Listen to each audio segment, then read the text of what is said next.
Bapak Ibu Saudara yang dikasih Tuhan, masih dalam suasana hari pencurahan Roh Kudus. Nah, malam hari ini saya akan bicara tentang menantikan janji Bapa. Nah, menantikan janji Bapa yang dimaksud di sini adalah menantikan janji Bapa dalam kaitannya pencurahan Roh Kudus. Nah, namun Bapak Ibu Saudara yang dikasih Tuhan, saya akan bercerita sedikit. Saya harus luruskan dulu mindset kita, ya. Banyak anak-anak Tuhan, termasuk saya zaman dulu, kalau uh, hari pencurahan Roh Kudus, ya saya puasa, ya, supaya Roh Kudus dicurahkan. Ya. Nah, ini harus kita luruskan, Bapak Ibu ya. Pencurahan Roh Kudus di sini itu bukan bicara Roh Kudus belum dicurahkan. Ini hanya memperingati. Artinya kalau diperingati, Roh Kudus itu sudah dicurahkan 2000 tahun yang lalu di loteng Yerusalem.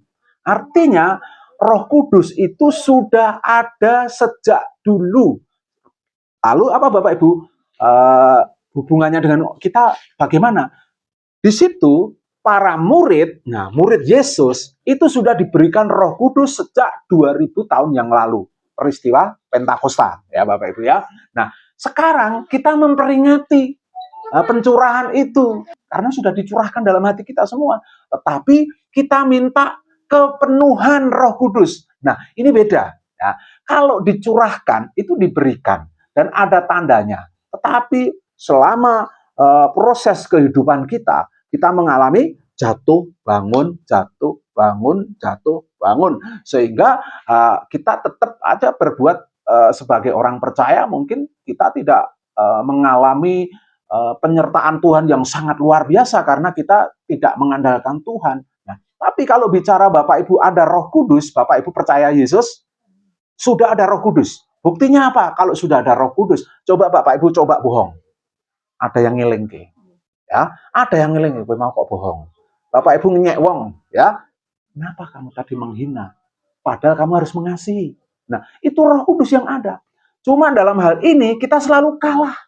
Bahkan ketika kita hidup tidak mau mengampuni saudara kita yang menyakiti, Roh Kudus pun mengingatkan, kamu harus ngampuni loh. Ya, kalau kita tidak bisa, apalagi Bapak Ibu, tidak bisa berbuat kasih, Roh Kudus pun mengingatkan, kamu harus berbuat kasih loh. Ketika kita membenci orang pun, Roh Kudus akan bicara, kamu nggak boleh membenci saudaramu. Nah, artinya Roh Kudus itu sudah ada di dalam setiap orang percaya.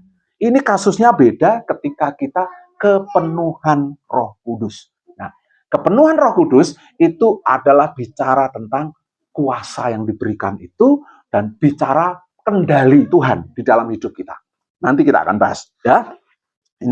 Itu prolognya aja. Kita akan lihat di dalam Kisah Rasul 1 ayat 4 sampai 5. Ya, kita potong aja ya sebenarnya dari ayat 1, tapi kita potong aja. Kisah Para Rasul 1 ayat 4 sampai 5. Nanti kita akan lihat poin per poin ya, mulai dari ayat 4 ini. Nah, Bapak Ibu Saudara yang dikasih Tuhan, setiap orang percaya, termasuk saudara dan saya, pasti rindu lawatan Tuhan. Amin. Bapak Ibu rindu dilawat Tuhan. Bapak Ibu rindu pekerjaan roh terjadi dalam pelayanan kita. Amin. Bahkan Bapak Ibu pasti rindu hidupnya dikuasai oleh Roh Kudus. Ya, sehingga Roh Kudus itu memimpin hidup kita. Namun seringkali manusia itu ingin ingin menerima kuasa itu, tetapi dia lupa untuk mempersiapkan hati kita. Ya, kita cuma minta toh, tapi hatinya nggak siap.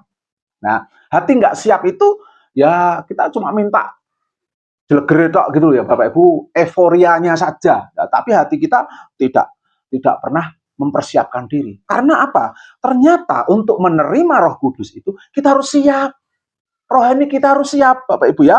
Nah, sebelum hari Pentakosta, Yesus memberikan suatu perintah penting pada murid-muridnya untuk tetap tinggal dan menantikan janji Bapa.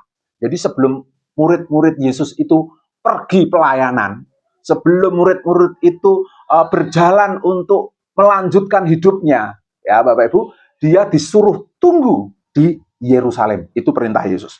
Mereka disuruh menunggu dan mereka taat. Nah, Bapak Ibu Saudara yang dikasih Tuhan, banyak orang percaya kalau disuruh menunggu, bosen lah. Menunggu itu pekerjaan yang sangat-sangat membosankan. Termasuk menunggu jawaban doa kita. Kadang-kadang kita itu bosen menunggu jawaban Tuhan. Seprono seprene Tuhan, kok engkau enggak jawab doaku. Tapi kalau Tuhan suruh nunggu, ya kita harus taat, nunggu dulu. Ya, amin Bapak Ibu. Ini yang dilakukan murid. Jadi ketika dia mau melayani, dia tidak mendahului. Dia tidak mendahului perintah Yesus. Dia nunggu. Yesus bilang tunggu, dan mereka tunggu. Itu yang dilakukan oleh para murid. Bapak Ibu Saudara yang dikasih Tuhan, hari ini Tuhan juga ingin saudara tidak hanya mendengar Roh Kudus. Tidak hanya mendengar tentang Roh Kudus, tetapi saudara harus membuka hati. Membuka hati untuk mengalami kepenuhan Roh Kudus. Amin Bapak Ibu. Bapak Ibu mau kepenuhan Roh Kudus? Nah, itu penting Bapak Ibu. Orang yang sudah dipenuhkan Roh Kudus, hidupnya berubah. Ya. Ingat Petrus. Petrus itu kehidupannya berubah ketika dia menerima kuasa Roh Kudus. Di mana Petrus yang dulu itu adalah pengecut, ya, sama anak kecil takut. Ini salah satu muridnya. Loh, tapi dia, wah aku nggak kenal. Sampai 3 kali dia menyangkali Tuhan Yesus, ya, sampai 3 kali Bapak Ibu. Terus Petrus ini ya seperti itulah. Gambaran Petrus itu adalah orang yang gerusa-gerusu, bacok kendel, tapi ujung-ujungnya dia menjadi pengecut, Bapak Ibu, ya. Nah, tetapi ketika Roh Kudus setelah peristiwa Pentakosta ini, Bapak Ibu Saudara dikasih Tuhan, peristiwa Pentakosta ini membuat hidup Petrus berubah. Hari ini ketika Bapak Ibu menerima kepenuhan Roh Kudus, kehidupan Bapak Ibu pasti berubah. Amin Bapak Ibu. Berubah kemana? Berubah ke arah yang lebih baik. Berubah sesuai dengan kehendak Tuhan. Dan Bapak Ibu kalau sudah orang itu sudah sesuai dengan kehendak Tuhan, kan kita tidak usah minta berkat, pasti diberkati. Nah karena banyak kita itu fokus pada berkat, ya. Berkat terutama berkat jasmani. Jujur kita butuh semua berkat itu. Tapi kita lupa bahwa kita harus hidup penuh dengan Roh Kudus. Supaya kita bisa melakukan kehendak Allah. Supaya apa yang kita lakukan itu dampaknya spektakuler. Petrus, ya, itu di dalam penelitian ketika dia berkhotbah, Petrus itu khotbahnya nggak lama. Ya, mungkin kalau dilihat dari tulisannya, Petrus itu kalau zaman sekarang, dia itu hanya berkhotbah sekitar 10 sampai 20 menit. Saya baca. Kemarin kan Pak Teddy sampaikan ini juga ya. Petrus itu nggak lama, saya cari bukti. Bener nggak sih Pak Teddy? Tapi bener ya Bapak Ibu, dia nggak ngawur ya. Saya cari, wih bener. Ternyata Petrus itu kalau khotbah nggak lama. Nah, tapi dampaknya apa? Yang bertobat berapa? 3.000 jiwa. Nah, saya bisa khotbah 45 menit, yang bertobat berapa? Belum tentu 1 ya. Bertahun-tahun tambah hiji angel, Bapak Ibu ya. Artinya apa? Beda level sih. Kalau beda level, tapi bukan berarti Roh Kudusnya beda. Sebenarnya Roh Kudusnya sama, Bapak Ibu. Yang beda mungkin karakternya saja. Maka dari itu Bapak Ibu sudah dikasih Tuhan, ketika Petrus mengalami karakter yang berubah luar biasa, maka kuasa Tuhan dinyatakan di dalam kehidupan Petrus. Bukan Paulus ya, tadi saya ngomong Paulus termasuk ya. Yuk kita akan lihat bagaimana kita menantikan janji Bapa. Sikap apa supaya kita itu mendapatkan kuasa Roh Kudus, penuh dengan Roh Kudus itu. Jadi cara kita menantikan janji Bapa berkaitan dengan Roh Kudus, yang pertama melalui ketaatan. Ya. Di situ ayat 4 Bapak Ibu simak ya. Dan ia itu Yesus ya Bapak. Dan ia melarang mereka meninggalkan Yerusalem dan menyuruh mereka tinggal di situ untuk menantikan janji Bapa. Nah, jadi ini perintah pertama, taat tidak. Kalau saudara disuruh tinggal dulu, taat tidak. Nah, kenapa di Yerusalem? Ini menjadi pertanyaan. Ya, secara bahasa, kata Yerusalem berasal dari bahasa Ibrani yang artinya yang berkata Yerusalem. Ya, Yerusalem yang sering dihubungkan dengan arti apa? Kota damai. Jadi Yerusalem itu artinya kota damai. Terus pondasinya damai atau dasar damai. Ya. Bahkan Yerusalem atau Yerusalem itu juga memiliki makna tempat kediaman Allah. Nah, di dalam sejarah Alkitab Bapak Ibu, Yerusalem adalah pusat ibadah atau bangsa Israel. Ya, jadi pusat ibadah bangsa Israel. Jadi tempat bait Allah berdiri, tempat korban dipersembahkan, dan tempat kehadiran Allah dinyatakan. Itu artinya Yerusalem. Jadi Bapak Ibu Saudara yang dikasih Tuhan, menanti janji Tuhan, saudara tidak boleh meninggalkan Yerusalem. Ya, saudara taat enggak? Ya, Yerusalem kan bicara hadirat Allah, Bapak Ibu. Amin, Bapak Ibu. Yerusalem itu bicara hadirat Allah. Jadi untuk menantikan janji Bapa, pencurahan Roh Kudus, kepenuhan Roh Kudus, saudara harus tetap tinggal di dalam hadirat Tuhan. Dan saudara harus taat. Kalau suruh nunggu, nunggu. Amin, Bapak Ibu. Ya, itu. Kenapa harus di Yerusalem? Lalu, apa maknanya? Kok Yerusalem tidak boleh ditinggalkan? Nah, makna yang pertama adalah jangan keluar dari kehendak Tuhan atau keluar dari hadirat Tuhan. Bapak Ibu jangan keluar, ya. Tetap tinggal di Yerusalem. Yang kedua, Yerusalem itu adalah tempat saudara diproses. Nah, jadi Yerusalem ini tempat saudara diproses oleh Tuhan, ya. Nah, secara teori, secara arti Yerusalem itu maknanya bagus. Tetapi secara fakta, Yerusalem itu adalah tempat Yesus ditangkap dan disalibkan. Itu ditangkap di disalibkannya di Bukit Golgota ya, tapi dia ditangkap di kota Yerusalem. Secara nyata, Yerusalem itu tempat ancaman para murid. Jadi para murid itu banyak diintimidasi oleh orang Yahudi itu ketika ada di Yerusalem. Artinya, Yerusalem bagi para murid ini sebenarnya bukan kota damai, bukan hadirat Tuhan, tetapi bagi para murid, Yerusalem itu adalah simbol ketakutan. Nah, kok berbeda artinya? Iya, memang justru kadang-kadang di tempat seperti itu, hadirat Tuhan bukan bicara tentang kenyamanan. Ya, Tuhan menyatakan janji Tuhan tidak tentu di dalam situasi yang baik-baik saja. Kadang-kadang kita harus di dalam masa pikul salib, kadang-kadang dalam masa ancaman, kadang-kadang di dalam penderitaan. Justru kuasa Tuhan dinyatakan di situ. Itu artinya Yerusalem. Tetap tinggal di Yerusalem, tetap tinggal di dalam kehendak Tuhan dan hadirat Tuhan. Bukan lari. Ya Bapak Ibu, meskipun tempat itu nggak enak. Ya, itu bagi murid. Kita lihat dulu ayat dalam Yohanes 20 ayat 19.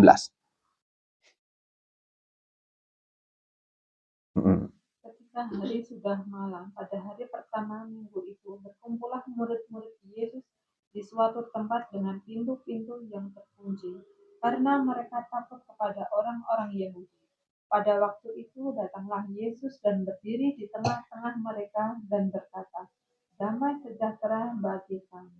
Ya, Bapak Ibu, ayat ini jelas mengatakan ya, bahwa ketika dia berkumpul di satu tempat, itu ini posisinya ada di Yerusalem, ya Bapak Ibu ya, dengan pintu-pintu terkunci, karena mereka takut kepada orang-orang Yahudi.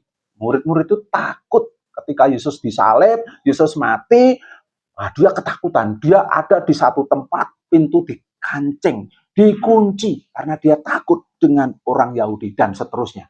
Nah, tetapi Bapak Ibu, di tengah ketakutan para murid itu, Yesus menemui mereka. Yesus mengatakan damai sejahtera. Nah, jadi artinya apa? Kadang-kadang di tempat kita itu merasa takut, justru di situ Yesus memberikan damai di dalam hidup kita. Amin Bapak Ibu. Jadi jangan pernah tinggalkan Yerusalem. Jangan pernah tinggalkan kehendak Tuhan. Jangan pernah tinggalkan Bapak Ibu hadirat Tuhan. Tetap ada di Yerusalem. Karena itu Bapak Ibu akan menerima janji Tuhan. Kenapa Bapak Ibu kita harus tinggal di Yerusalem? Ini masih satu pertanyaan. Ada poin penting yang harus kita perhatikan baik-baik di sini, karena begini Bapak Ibu, sebelum mengalami kuasa Tuhan, seorang harus belajar taat lebih dulu. Kenapa kok belajar taat? Karena ketaatan mendahului pencurahan Roh Kudus. Roh Kudus tidak akan pernah dicurahkan, dipenuhkan dalam hidup kita tanpa kita menjadi orang-orang yang taat. Ketaatan membuat rencana Tuhan bekerja.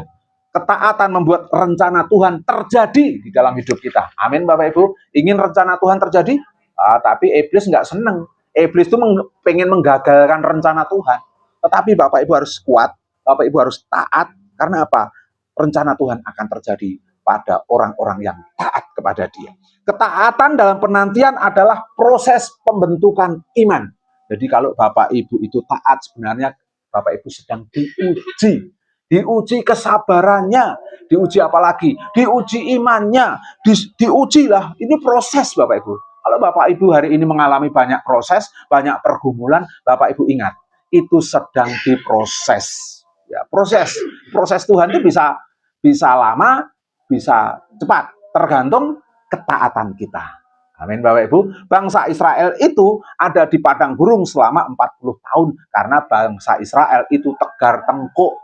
Dia tidak mau melakukan ketaatan yang Tuhan perintahkan sehingga dia diputar selama 40 tahun. Sebenarnya kalau berjalan normal nggak sampai 40 tahun Bapak Ibu. Dalam waktu yang jauh lebih singkat. Artinya begini Bapak Ibu. Ketaatan itu membuat jawaban Tuhan itu cepat atau tidaknya tergantung ketaatan kita kepada Tuhan. Ya, itu ya. Jadi kita harus taat ya, karena di dalam ketaatan itu janji Tuhan pasti dinyatakan. Termasuk pencurahan Roh Kudus. Sekarang kita akan lihat satu ayat, Yohanes 14, 15 sampai 16.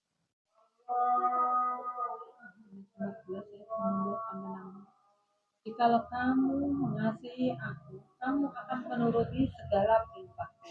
Aku akan minta kepada Bapa dan Ia akan memberikan kepadamu seorang penolong yang lain, supaya Ia menyertai kamu selama-lamanya. Ya, Bapak Ibu, ayat ini jelas sekali ya. Jika kamu mengasihi aku, pertanyaannya, Bapak Ibu mengasihi Tuhan? Bapak Ibu mengasihi Yesus? Jika Bapak Ibu mengasihi Tuhan, mengasihi Yesus, maka Bapak Ibu akan menuruti segala perintah Tuhan Yesus. Ya, coro gampangnya kayak gitu ya Bapak Ibu. Lalu apa? Ketika Bapak Ibu sudah menjadi taat, aku akan minta kepada Bapa. Yesus minta kepada Bapa dan Ia akan memberikan kepadamu apa? Penolong yang lain supaya Ia menyertai kamu selama-lama. Penolong yang lain itu apa Bapak Ibu? Roh Kudus yang akan menyertai kamu selama-lamanya. Sudah saya singgung tadi ya, ketika Roh Kudus menyertai Petrus, perbuatannya, khotbahnya luar biasa. 3.000 orang bertobat, dia tidak takut mati.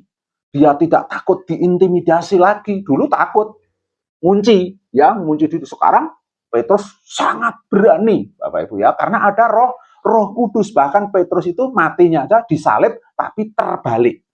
Tahu Bapak Ibu, Petrus itu lewat bayangannya menyembuhkan orang sakit. Karena apa? Kuasa Roh Kudus menguasai hidupnya. Itu yang membuat mujizat terjadi. Banyak anak-anak Tuhan itu tidak bisa melihat mujizat Tuhan karena hidupnya tidak dikuasai Roh Kudus. Ada Roh Kudus, tetapi tidak dikuasai. Ya, jadi malam hari ini kita harus belajar taat supaya apa? Tuhan memenuhkan kita dengan Roh Kudus. Tinggalkan dosa lama, persiapkan hati kita untuk mempersiapkan pencurahan Roh Kudus pada malam hari ini. Lalu yang kedua, menantikan janji Bapa harus dilakukan dalam doa dan kerinduan. Mereka semua bertekun dengan sehati dan doa bersama-sama. Di sini Bapak Ibu, para murid ketika dia menantikan Roh Kudus, mereka berdoa. Tapi ketika Roh Kudus itu memenuhi kita, Bapak Ibu sudah dikasih Tuhan, Bapak Ibu menjadi orang Kristen yang luar biasa. Mereka semua bertekun dengan sehati dalam doa bersama-sama. Banyak anak-anak Tuhan kalau berkumpul berdoa atau gibah. Ya, banyak gibah. Ya. Jadi kalau kumpul Bapak Ibu jangan gibah. Berdoa bersama-sama. Yuk giatkan lagi doa sama-sama ya. Kayak dulu raketang 5 menit, 10 menit gitu ya. Ya, kita harus lakukan itu Bapak Ibu ya, supaya apa? Hidup kita dipenuhi oleh Roh Kudus. Jadi kumpulan itu bukan cuma arisan, bukan cuma gibah, bukan cuma gosip dan lain sebagainya, tapi berkumpullah bersama-sama untuk berdoa dengan penuh kerinduan. Maka Tuhan akan memberikan apa? Penolong yang lain kepada Tuhan akan memberikan kita menjadi orang-orang yang penuh oleh Roh Kudus. Tanpa bertekun dan sehati dalam doa, hati kita menjadi dingin. Tanpa kerinduan, hidup rohani saudara menjadi kering. Ya, satu ayat lagi di dalam Matius 5 ayat 6. Yeah. Berbahagialah orang yang lapar dan haus akan kebenaran, karena mereka akan dipuas. Ya, sekarang pertanyaannya, Bapak Ibu haus dan lapar atau tidak? Nah, ini yang tahu Bapak Ibu ya. Kalau Bapak Ibu haus dan lapar akan kebenaran, maka Bapak Ibu akan dipuaskan. Dipuaskan dengan kuasa Roh Kudus. Bahkan disertai selama-lamanya. Di sini poin penting doa itu menjadi poin penting yang sangat luar biasa. Doa mempersiapkan hati menerima lawatan Tuhan. Doa sebagai bukti kerinduan rohani yang membuka jalan bagi pekerjaan Roh Kudus. Doa sebagai tanda kesatuan Bapak Ibu membawa hadirat Tuhan. Jadi kalau Bapak Ibu kumpul-kumpul doa, hadirat Tuhan itu Bapak Ibu ambil. Ya, kalau gibah hadirat setan di situ. Ya, hadirat setan, hadirat Tante Lucy. Ya, Lucifer. Nah, pertanyaannya Bapak Ibu mau mendatangkan hadirat Lucifer atau hadirat Tuhan? Kalau ingin mendatangkan hadirat Tuhan, bertekun dengan doa dan kerinduan. Orang mau doa formalitas tidak, tapi hati kita kan. Jadi Bapak Ibu, dengan kita berdoa dengan penuh kerinduan, Roh Kudus pasti memenuhi hidup kita. Amin Bapak Ibu. Bapak Ibu mau menerima kepenuhan Roh Kudus malam hari ini? Yang ketiga atau yang terakhir. Yang ketiga adalah janji Bapa adalah pencurahan Roh Kudus atau penuh. Nah, Kisah Rasul 1 ayat 5. Ya. Sebab Yohanes membaptis dengan air, tetapi tidak lama lagi kamu akan dibaptis dengan Roh Kudus. Ya, Yohanes membaptis kamu dengan air, tetapi tidak lama lagi kamu akan dibaptis oleh Roh Kudus. Nah, Bapak Ibu di sini ada 2 poin. Yang pertama apa? Baptisan baptisan air. Bapak Ibu sudah dibaptis? Ada yang belum dibaptis di sini? Puji Tuhan sudah dibaptis. Bapak Ibu sudah mengaku Tuhan dan Juru Selamat. Ya, berarti sudah ada Roh Kudus dalam hidup kita. Yang kedua adalah baptisan Roh Kudus. Nah, tadi sudah saya singgung. Baptisan Roh Kudus itu adalah bicara kuasanya Roh Kudus yang terjadi dalam hidup kita. Yang kedua bicara tentang pimpinan Roh Kudus. Jadi hidup kita dipimpin oleh Roh Kudus. Dan yang ketiga bicara tentang kepenuhan Roh Kudus. Ini namanya baptisan Roh Kudus. Lalu Bapak Ibu, tandanya apa? Nah, tanda orang kepenuhan Roh Kudus itu apa? Kita lihat Kisah Para Rasul 2, 1-4. Tandanya apa Bapak Ibu? Di situ tiba-tiba turunlah dari langit satu bunyi seperti tiupan angin. Itu tanda keras dan memenuhi seluruh ruangan itu. Di mana mereka duduk. Terus yang kedua, dan tampaklah mereka seperti lidah-lidah api atau nyala api. Ya, yang menyala hingga pada mereka masing-masing. Yang ketiga tandanya, maka penuhlah mereka dengan Roh Kudus, lalu mereka mulai berkata-kata dalam bahasa lain seperti yang diberikan oleh Roh Kudus kepada mereka untuk mengatakannya. Jadi Bapak Ibu Saudara yang dikasih Tuhan, itu tandanya ketika Roh Kudus itu tercurah bagi para muridnya. Lalu aplikasinya dalam kehidupan kita pada masa sekarang itu bagaimana Bapak Ibu ya? Seringkali orang Kristen itu hanya fokus kepada tanda lahiriah.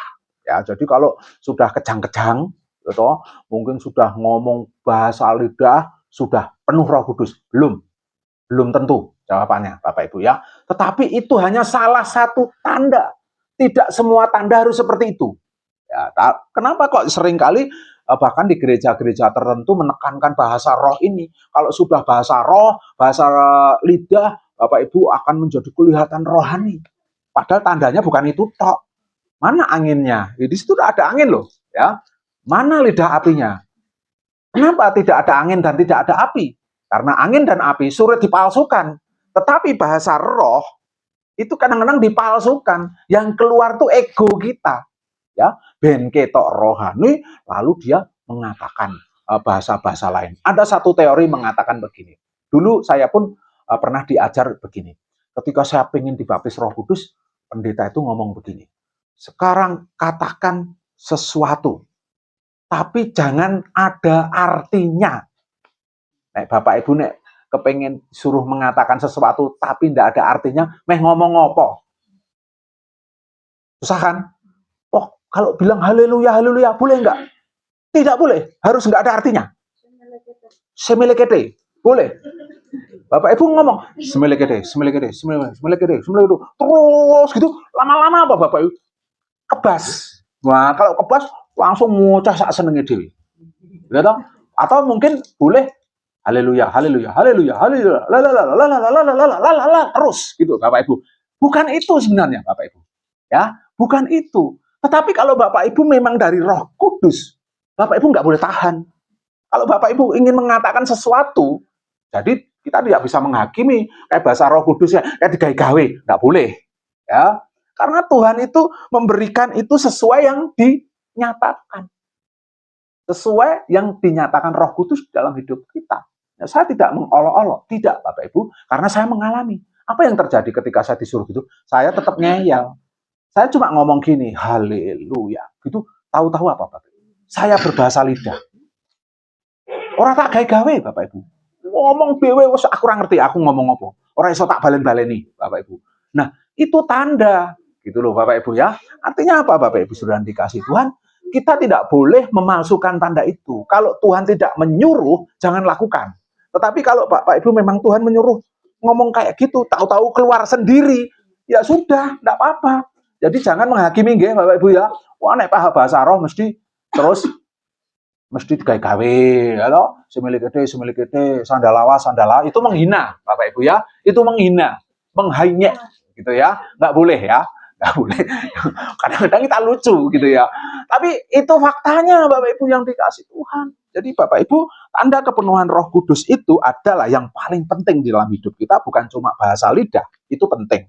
Itu salah satu contoh. Tetapi yang paling penting adalah Roh Kudus itu menjadi pusat kendali hidup kita. Roh Kudus itu seperti nous dalam bahasa Ibrani ya. Itu nous atau noos. Itu artinya pusat kendali hidup kita. Nah, ketika Bapak Ibu pusat kendali hidupnya dipenuhi oleh Roh, dikendalikan oleh Roh Kudus, berarti Bapak Ibu sudah dipenuhi Roh Kudus. Meskipun Bapak Ibu tidak berbicara lidah asing. Itu yang paling penting ya. Terus Bapak Ibu, poin penting ya, poin penting begini. Tuhan rindu mencurahkan Roh Kudus atas gerejanya hari ini. Jadi Tuhan tuh kepengen Bapak Ibu penuh Roh Kudus. Jadi nanti Bapak Ibu kalau mau bahasa roh, silahkan bahasa roh. Jadi tetapi ojo digawe-gawe, harus original dari Tuhan. Terus kalau pengen menyembah dengan akal budi, silahkan. Jadi tidak masalah Bapak Ibu. Tidak ada lebih tinggi atau lebih rendah. Kalau memang pengen bahasa roh, sesuai menurut kehendak Tuhan. Kalau tidak berbahasa roh, menyembahlah dengan akal dan pikiran kita. Tidak apa-apa. Tidak ada level-levelan. Nek sing bahasa roh lebih tinggi, sing bahasa Indonesia levelnya rendah. Tidak, sama di hadapan Tuhan ya. Tapi nggak boleh menghakimi orang yang berbahasa roh ya. Bahaya gitu. Terus jangan puas dengan kehidupan rohani yang biasa-biasa saja. Bukalah hati untuk jamahan Roh Kudus. Percayalah bahwa Tuhan masih kerja hari ini. Amin Bapak Ibu. Terus kesimpulan, Tuhan tidak pernah berubah. Jika dahulu Tuhan mencurahkan Roh Kudus kepada para murid, hari ini Tuhan juga akan mencurahkan bahkan memenuhi hidup kita dengan Roh Kudus. Ya, tetapi Tuhan mencari orang-orang apa? Yang taat. Yang kedua, mempunyai kerinduan. Yang ketiga, hidup di dalam doa. Yang keempat, orang yang membuka hati. Jadi Bapak Ibu harus percaya kalau Roh Kudus itu bisa menjamah Bapak Ibu. Ya, kalau Bapak Ibu percaya bahwa Roh Kudus bisa membuat saudara berbahasa lidah, pasti Bapak Ibu menerima. Tetapi kalau Bapak Ibu tidak percaya juga nggak apa-apa. Tapi Bapak Ibu harus menyembah di dalam kebenaran. Amin Bapak Ibu. Jadi tidak ada masalah ya, bahasa roh atau tidak, no problem. Tergantung Tuhan mau kasih apa. Amin Bapak Ibu. Malam hari ini firman Tuhan biarlah menjadi kekuatan bagi kita.